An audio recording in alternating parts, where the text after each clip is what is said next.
Let's start with that. What happened in court today? Tell us more. Well, the Court of Appeal delivered ruling on an application by the Independent National Electoral Commission to vary the orders it made on a previous ex parte application brought by Mr. Peter Obi, the presidential candidate of our party, and the party itself. The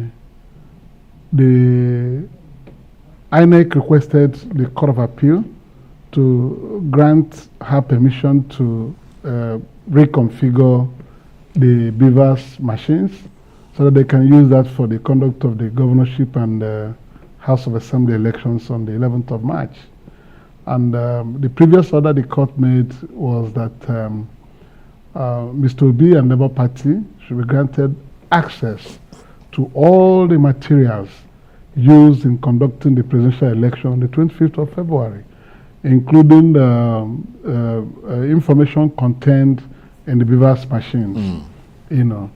So INEC had to come back with an application for the order to be varied, but it is instructive to also note that since the orders were made on the 3rd of March, that was last week, Friday, the INEC never allowed our lawyers access to any of the materials the court directed INEC to grant access to our lawyers. And did you bring that up in court today? Yes, of course. They are aware because our lawyers have been going there repeatedly. Nothing was shown to them.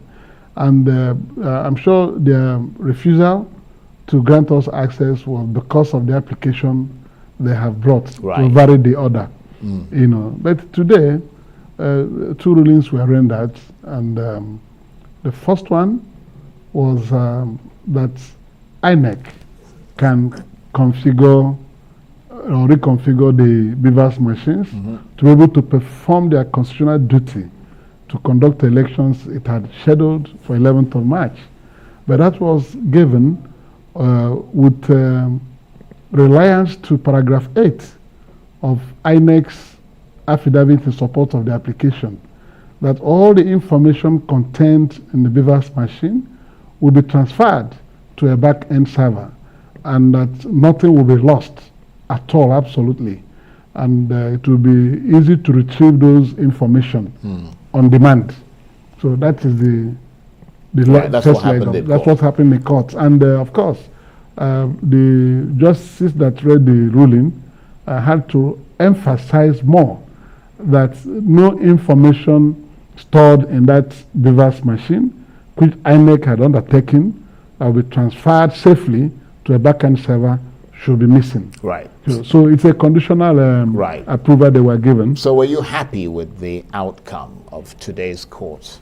Well, this is a technological-driven election at this time, but we are happy and relaxed that INEC has taken greater responsibility to ensure that all those information stored in the Bvas machines will be retrieved on demand without loss of any item.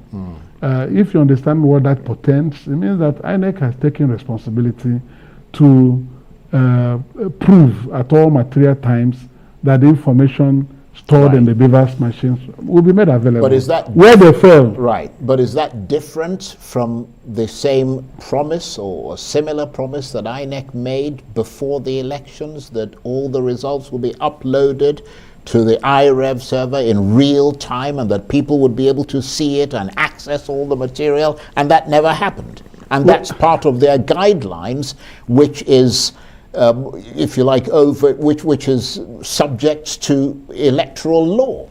Yeah, failure to do those things as they promised before the conduct of the election has become a problem on itself.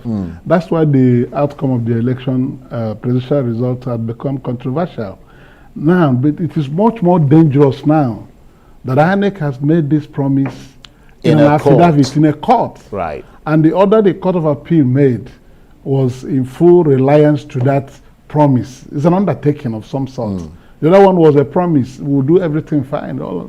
But now, they have told the court that this is going to be this way.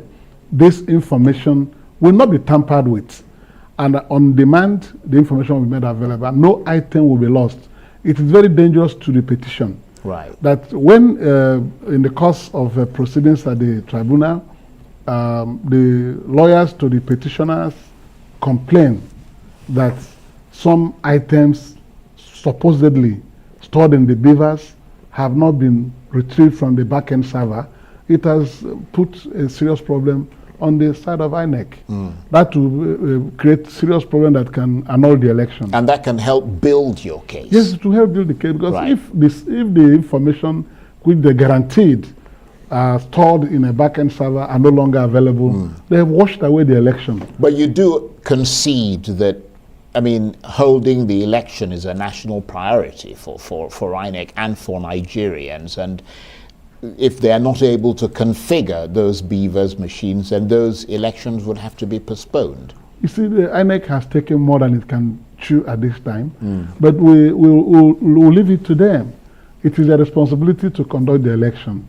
The feasibility of doing everything right within 48 hours, reconfigure the machines, is their own cup of tea. First of all, you have to transfer those information to the back-end server, as they claim they will be able to do, first of all, before you reconfigure the machines. For them to be able to do it for the entire polling units in Nigeria within 48 hours and logistically get ready for the conduct of election on the 11th of March is their own issue. Yeah, well, they could come out and say, whoops, I'm afraid we made a horrible mistake. We're utterly, utterly sorry, but we deleted the thing accidentally. Or they deleted it accidentally. Well, I'm saying that's a possibility. If that happens, I'm not saying it's probable. If that happens, and I can't cast aspersions on INEC. To us, the party that actually won that election, the Labour Party, and our candidate. Well, that's a claim. Yes, that's not been proven yet. It's a claim, but I'm telling you, you get to see that. And if they now say that nothing is available, they've deleted it mistakenly, what do you mean that they've deleted the election? Right. And any return made thereof will be voided. Right. So you must have to take into account the implications of that action. Yeah, but does today's development in court move you, in your assessment, a step closer to your stated ambition of reclaiming a mandate for Peter Obi that you have said that you believe was stolen from him? Or does it move you further away? No, it didn't move us further away. We are still on course, in the sense that the court ordered INEC again to grant unhindered access to all the materials used for the conduct of that presidential poll to Mr. Peter Obi and the Labour Party and their councils. So if all the records will remain as used during the election, it will be very easy for us to do forensic audit. Right. Because one was that we also, in our application, requested the court to order that we'll be allowed to conduct a forensic audit of all these materials. So there's no way we can go through that without catching them here and there. So that's the problem. And when they wanted the court to vary the order it made, they made an application that was vague. There was no specific item. They asked the court to vary, for them to be able to ensure compliance. So the court also told them, you've not told us what you want us to vary, and your application has failed. So we stand by our earlier order that you must provide all those materials, ballot papers, voters registration document, voters registers, ballot papers, contents of the Bvas machine, those information like number of accredited voters, number of people who, this and that, scores and all that. So if the orders remain the same, and INEC went on in an affidavit, stated that they will transfer all those things into a back-end server and nothing will be lost. So the entire process is still covered. It's like an insurance. Right. Yeah. So well, I mean, you have said publicly that you have enough evidence to recover that alleged mandate. Yeah. And I'm wondering what that evidence is, because, for example, you said that Mr. Obi, or you were quoted as saying, and you can clarify that for us, that Mr. Obi won more than 2 million votes in Rivers State. I don't know who said but that. was well, I mean, it's quoted in several newspapers. These are social media. But was shortchanged, and the final, but I mean, the final tally saw Bola Tinubu emerge victorious with 231,591 votes, as against Mr. Peter Obi's 175,000 odd votes. I mean, how could he have won more than 2 million votes when the total number of accredited voters stood at 605,000? I never Okay, ever, because you were quoted yes, as saying that, so I'm glad you clarified I never that. ever said anything like that to anybody. Right. One thing that was clear was that from evidence available to us from even people who were part of the conduct of the exercise made videos to explain what transpired on the day of election in Rivers. Like, Biokpo local government area, where the actual result was that Mr. Obi and Labour Party had 70,239 votes, and APC had 3,000 votes. What they declared finally was that APC got 80,239 votes, and Labour Party now down to 3,000. Yeah, but is there enough of that across polling booths around? Because you see, there's a difference. You're not just asking for the election to be annulled because you consider that there were many irregularities. You're saying that he won the election. There's a big difference. No, the petition has not even been drafted. So our claim is speculative in the media. What we are saying is that it is obvious that there were too many infractions in the conduct of the election. So the way it goes, I'm an experienced somebody in matters of election petition for 20 years now. When you start, you begin to assemble evidence. Right. But by the time you file your petition, you distill the material evidence you've collected to determine what to ask the court to do for you. Whether to declare you winner within the realm of possibility, right, or to cancel the election outright and repeat it. So the reaction will be gradual. Right. Yes, and so there's a marked difference between the things that you've been quoted as saying. No, I never said those in things. the court of public opinion. I never granted such and the interview. things that you're likely to say in a court no, of law. I never granted such interview. What I said was that looking at the things we've gathered from our agents across the country, not only Rivers State. We have Plateau State, we have Lagos State. We have many other states where it was clearly obvious that wrong figures were declared. We're putting them together. And by the time we finish our forensic audit of the Bvas machine and compare it to what we have, already they have uploaded some results in the IREF portal, and the figures are remarkably different in some places.